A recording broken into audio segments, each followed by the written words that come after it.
Hello Bacha Party. I hope you all are doing well. Children, today we have Summative Assessment 2 of EVS subject.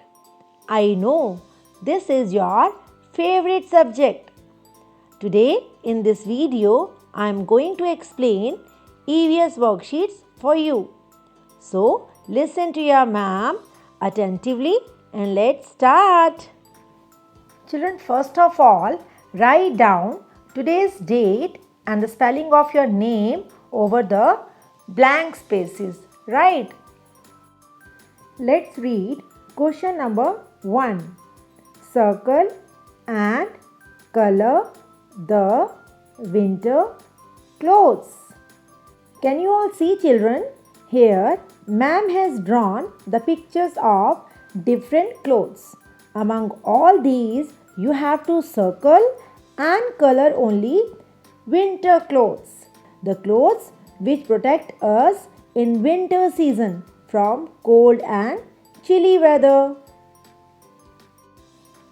Come to the next question. Question number 2. Match the animals to their young ones.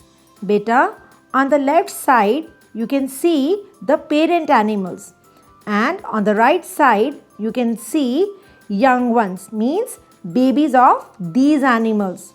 So you have to match the parent animals to their babies, right?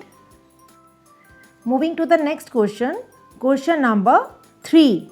Write letter L for the land transport, letter W for the water transport, letter A for the air transport.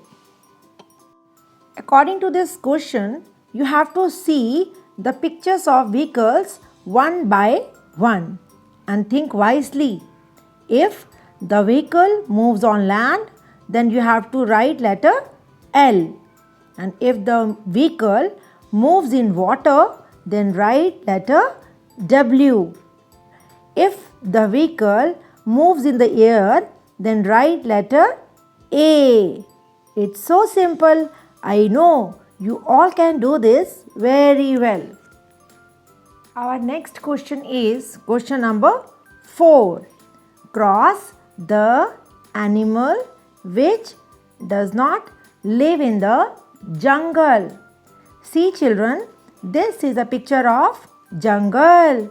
You all know that wild animals live in the jungle, but by mistake, few domestic or pet animals entered into the jungle. You should put cross below the animals which does not live in the jungle, because jungle is not their home. They are not safe here. Okay? That's all for today, children. All the best. Share your worksheets with your class teacher. Take care. Bye-bye.